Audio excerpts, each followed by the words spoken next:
While I was on a video call, something suddenly smacked into the back of my head. As I was startled and turned around, there stood my mother-in-law, Susan, with a nasty smirk on her face. You seem to have a lot of free time, chatting on the computer. The maid should get to cleaning. Apparently, Susan had thrown a dirty, wet rag at me. I was so shocked that I couldn't find the words. Ever since we started living together, I, working full-time, have been overwhelmed by Susan forcing all the household chores on me. It's hard enough being burdened with all the housework, but to be harassed like this is just too much. Tears of frustration and sadness were about to come, as Susan looked on, laughing gleefully at my misery. What turned the tables was a voice from the video call asking, "Do you have any last words?" The moment she heard that, Susan's face turned pale, and she started trembling. "My name is Claire. I'm a 27-year-old office worker, and I married my husband, Michael, who is 2 years older than me, 6 months ago. Since marrying, I've been living with my mother-in-law in her house. The reason I ended up living with my mother-in-law was because my father-in-law passed away. Just before we got married, my father-in-law died in an accident, leaving my mother-in-law living alone in a large house. Concerned that my aging mother-in-law would be living alone from now on, Michael, who was then my fiancé, suggested we live with her. Mom's never lived alone before. It'd be tough on her to start now at her age, and I worry something might happen to her. So, I was thinking, would it be okay if we lived with her? Michael is an only child, so maybe it's natural for him to worry about his parent. Thinking this, I agreed to live with my mother-in-law. However, my mother-in-law, in her mid-50s, turned out to be full of energy, to the point where I couldn't understand my husband's concerns. Since we started living together, she has been pushing all the household chores onto me and goes out almost every day to enjoy herself. Despite me working full-time. Make sure you clean thoroughly today. And don't forget to mow the lawn.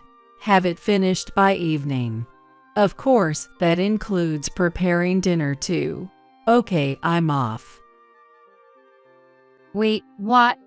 I have work and can't possibly do all that, Susan, and she's already gone. Naturally, with the limited time I had before going to work, it was impossible to finish both cleaning and mowing the lawn. I had no choice but to continue with the chores after returning home from work. That was my plan, but right after I returned from work, my mother-in-law came back too. She noticed that not all the chores were done and started to nag and sneer at me. You're still not done. Honestly, you're so inefficient. What have you been doing all day? Oh, and don't use work as an excuse, please. Despite not doing any household chores herself, my mother-in-law, Susan, had the audacity to lecture me, which was honestly infuriating. But arguing back would only prolong the conversation, so I remained silent and downcast, listening to her smugly dish out one sarcastic comment after another. Whatever. Just get dinner ready quickly. Michael will be home soon. It's unthinkable to not have dinner ready when a tired husband comes home from work. After her tirade, Susan seemed satisfied and left the area. The delay in preparing dinner was due to her long talk, a fact that left me feeling unjustified as I began cooking. Thus, after only a few months of living with her, I found myself regretting the decision to live with my mother-in-law, as she continued to boss me around and make snide remarks daily.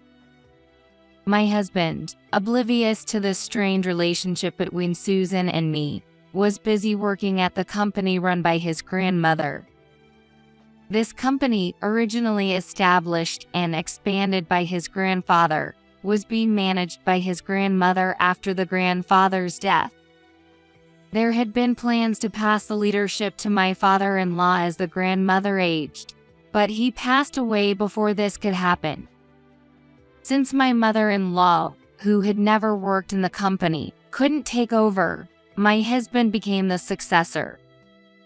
Michael is busier than regular employees because he is also training to take over the company, in addition to his normal duties. Until he is fully capable of replacing the president, his grandmother continues to lead the company. Being the president for many years, the grandmother is very straightforward and dislikes dishonesty, often adopting a strict attitude towards herself and others. Susan, having been strictly disciplined by her own mother-in-law initially, seems to have a fear of her, showing discomfort at the mere mention of her name. On the other hand, I found that my preferences and thoughts were similar to the grandmother's, and we got along well from the start of my marriage. Fortunately, our relationship wasn't as close as a typical mother-in-law and daughter-in-law, which perhaps helped us to quickly warm up to each other. And before I knew it, I was visiting grandmother-in-law on my own during holidays. Susan, disliking the close relationship between her mother-in-law and me, started making snide remarks more frequently after realizing how well I got along with her. Claire, I see you're close with your grandmother-in-law. She's making an effort to spend time with you despite her busy schedule. Don't you realize you're getting in her way? Maybe you should show some restraint. And perhaps to keep me from visiting my grandmother-in-law, Susan started to exploit me even more than before. I'm home. What? Dinner's not ready yet. Looks like the cleaning isn't done either. Isn't your efficiency lacking? As soon as she returned home, Susan looked down at me with a scowl. I'm sorry, but I just got back from work myself, so. I don't want to hear excuses. Just get it done quickly. For me, working full-time and sometimes doing overtime, it's impossible to manage all the household chores perfectly. I wish I could at least buy some ready-made meals from the supermarket on the days I work late, but Susan insists. I don't want to eat something that looks unhealthy. All meals should be homemade. Exhausted by dealing with Susan's unreasonable demands, I took the opportunity when she was out to talk to my husband, Michael.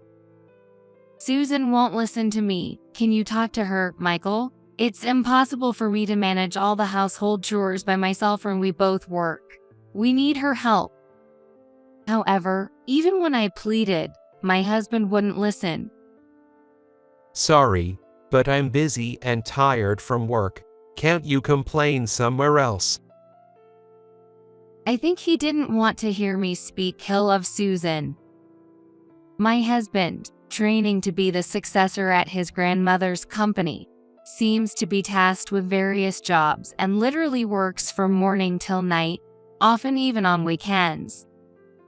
Reluctant to burden my extremely busy husband, I couldn't bring myself to discuss Susan with him any further. In the midst of these uncomfortable days, I received a call from my grandmother-in-law on a day off.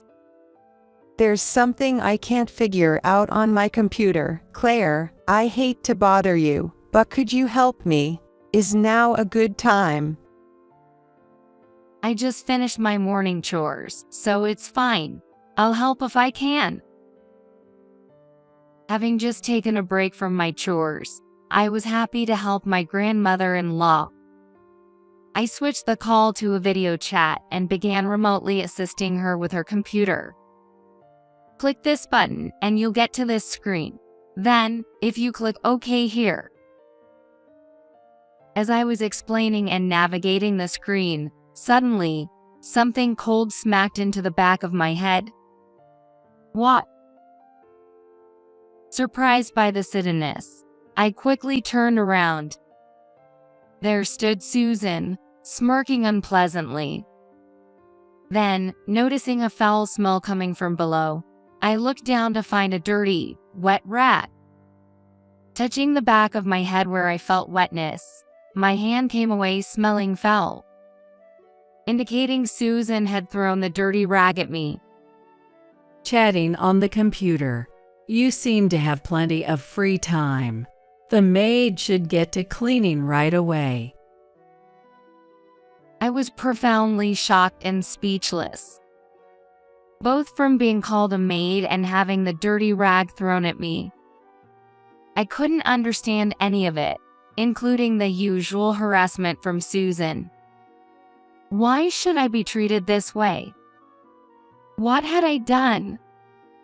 These thoughts swirled in my mind until I was momentarily dazed, with Susan looking down on me with a smug grin, saying nothing. An uncomfortable silence filled the house, broken only by my grandmother-in-law's voice. Is there anything else you'd like to say before we finish?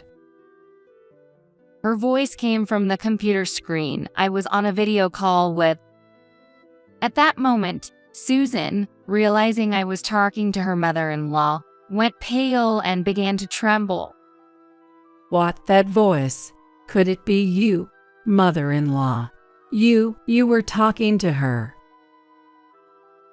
It seemed Susan hadn't realized I was on a video call, as the screen showed remote control operations and not the grandmother-in-law's face. From the other side of the screen, her stern voice came through.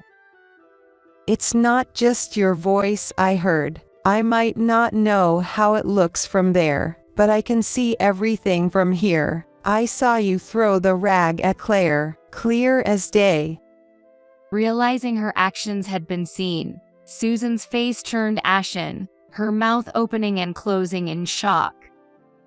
Ignoring her, the grandmother-in-law might have ended the remote control session because her face then appeared on the computer screen, looking as stern as ever, glaring sharply at Susan. Really, hurling insults and even doing something as dreadful as this in front of me. What were you thinking? I think you owe me an explanation. It's not what it looks like. I was just trying to scold her for neglecting her chores. Susan, sweating profusely and flustered, responded to the grandmother-in-law's questioning. The grandmother-in-law stared at her with an icy gaze. What nonsense is this? When I called, Claire said she had finished her morning chores. Are you suggesting she lied? And even if so, what's with the rag you threw at her? Is that your idea of discipline? And how do you explain calling her a maid? Do you actually think of Claire as a maid? Enough with the jokes. It's just. Susan was so intimidated by the relentless questioning that she couldn't provide a straight answer, her eyes darting around. Perhaps exasperated, the grandmother-in-law sighed heavily. Enough. It seems I need to re-educate you. I'm coming over right now, so just wait there. You know what will happen if you try to run, right? With that, the grandmother-in-law ended the video call. Susan stood frozen in front of the computer, her face a shade of desperate blue, speechless. Her demeanor was almost like how I had been earlier, stunned by the harassment I received. About 30 minutes later, both the grandmother-in-law and Michael arrived at our home. Having briefly heard from the grandmother-in-law during the drive, Michael had a stern look. Well then, let's hear again. What exactly were you thinking with all this? Though Susan had remained motionless since the call ended, she started trembling when confronted by the arriving grandmother-in-law. It's really not what it seems. I wasn't bullying Claire. I just told her to take care of the housework instead of just playing around. I ran out of my patience with my Mill, who kept making excuses even in this situation. And I burst out in frustration at Susan. Enough. You dump all the housework on me and go out to enjoy yourself. How is that fair? And for your information, I work full-time. I'm not out playing. There's no way I can meet your standards of housekeeping. Working 5 days a week from morning till night. How can one person be expected to clean every corner of the house every single day? It's unreasonable to expect me to cook a full-course meal for every meal, mow the lawn and water the plants daily, and never miss laundry and ironing. My frustration unleashed. I also laid bare to the grandmother-in-law and Michael how unreasonable Susan's demands and actions had been. What the, Mom? You've been putting Claire through all this despite having all the time in the world because you're not working. Michael, shocked by my words, began to confront Susan. With a stunned husband and a disapproving grandmother-in-law glaring at her, Susan shrank in size. Realizing Susan had nothing to say, Michael turned to me. It seems I've made a terrible mistake. Claire, I'm truly sorry for not taking your words seriously. I had no idea you were suffering like this. I just assumed Mom was handling the chores. I should have realized sooner and addressed Mom's behavior. I'm so sorry. Michael, looking pale, apologized. You probably don't want anything to do with her anymore, right? Let's stop living with her and just be on our own. Surprised by Michael's unexpected suggestion, my emotions shifted from joy to astonishment. Really? Are you sure? I hesitantly asked, wondering if I was just hearing things I wanted to hear. When I fearfully confirmed this thought, my husband nodded strongly and said, "Of course." My husband is serious. Not lying about trying to help me deal with my mother-in-law. Feeling supported and relieved, tears welled up in my eyes. However, Susan, witnessing our conversation, did not seem pleased with the development and suddenly became infuriated. What's this, Michael and Claire? Both of you spouting such nonsense. Don't you know it's only natural for a daughter-in-law to perfect the housework? Serving the in-laws' home is a daughter-in-law's duty. Breaking up the cohabitation is out of the question. Susan insisted she had done nothing wrong, and that the fault lay with the daughter-in-law who couldn't manage the house properly. Her self-righteous rant was incredibly selfish. I was about to retort to Susan's outrageous claims, but the grandmother-in-law cut in sharply before I could speak. The only one talking nonsense here is you. If it's so natural for a daughter-in-law to serve her new family, then you should be the first to help out in our home.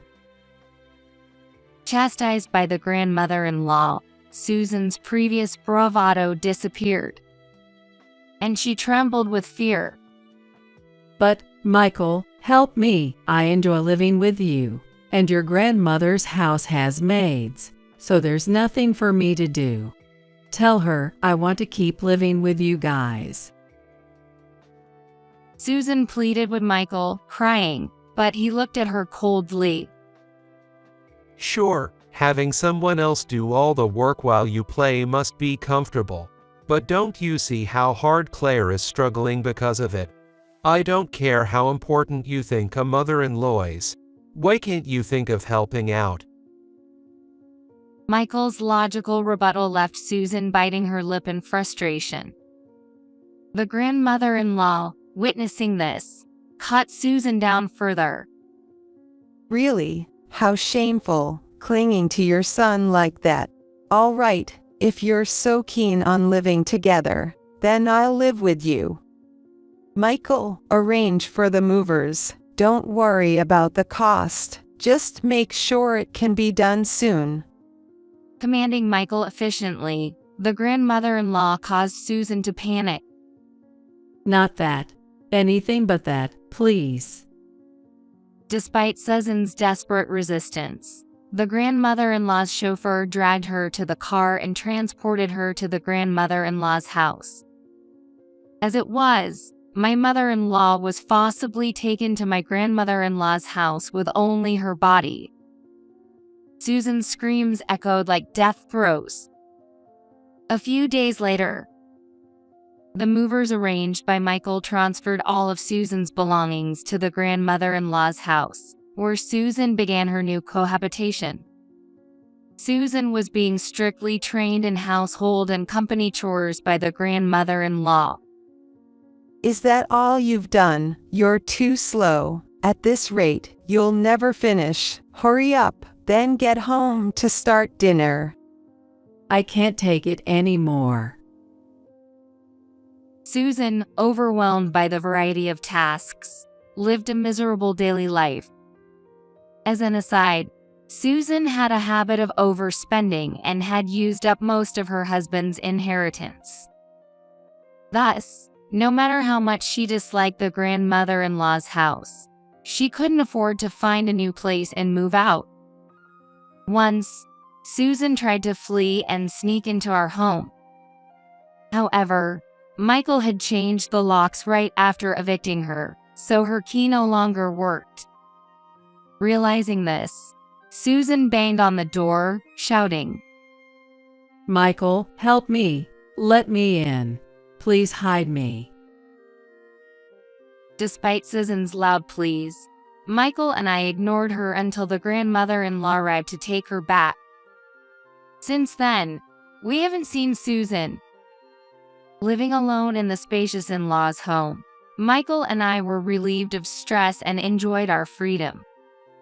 Perhaps the elimination of stress helped, and in time we were able to have a child. Awaiting the child's arrival, I now live a very peaceful life.